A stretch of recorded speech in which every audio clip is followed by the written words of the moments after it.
Darius is in the room with us right now. You can identify him immediately, how he smiles. He's a big teddy bear, but on the field he's very fierce. He's a leader, competitor, and I feel like he's really the best in this draft, to be honest about it. Ennis, have you met with the San Francisco 49ers? So I meet with them today.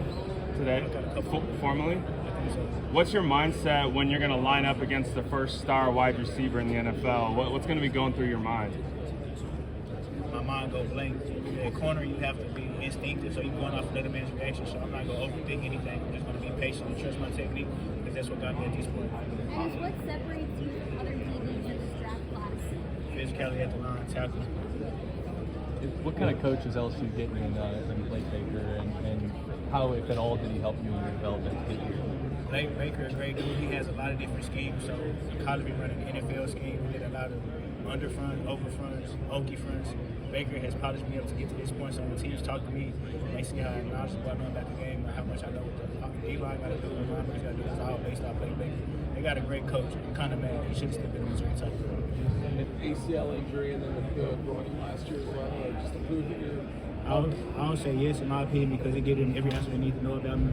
You know, it's a lot of things in my medical history that it all checked out, and then I'm all good, and they know I'm all healed from everything. Considering, I think you were a player here in high school in Dallas, you wasn't recruited until the end, and now teams are after you now. How do you call that in proper perspective?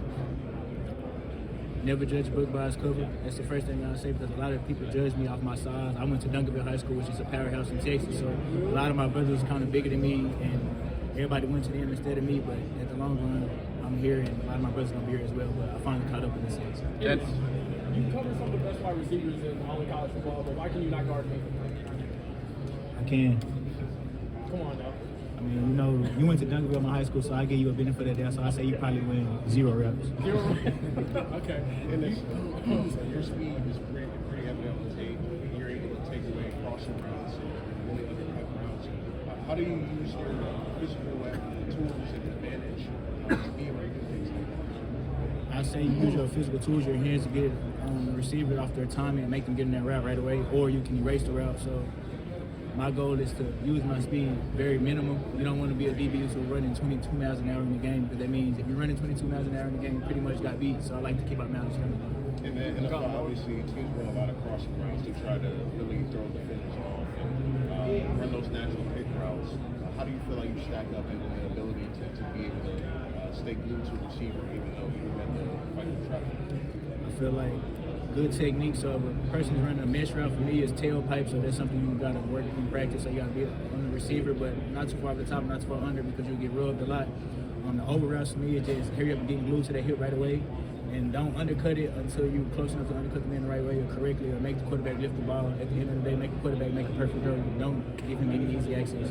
Then, like inside and out, obviously you wind up at nickel, outside corner. What are the differences for you and kind of your process? And obviously things happen a little quicker at like nickel versus outside corner at times. How do you kind of shift your mindset to be able to go things? So I came in, I started as a nickel. I gained the trust from my teammates, accountability as I speak of. It's the number one thing I wanted to do when I got to Missouri. And I was a gunner on special teams. Then I worked the corner. But in the nickel for me, it's kind of like in the NFL, because the hash is so much tighter.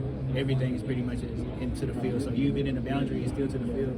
So I learned great space and great leverage, and that's what helped me out in the nickel. In the corner, obviously we did a divider rule, so we're going off a divider. If somebody, if they're inside, you kind of play it like nickel. It's a lot of things.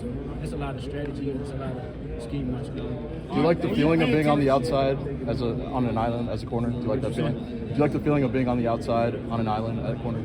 Yes, sir. It's me versus you. Let's see who wins.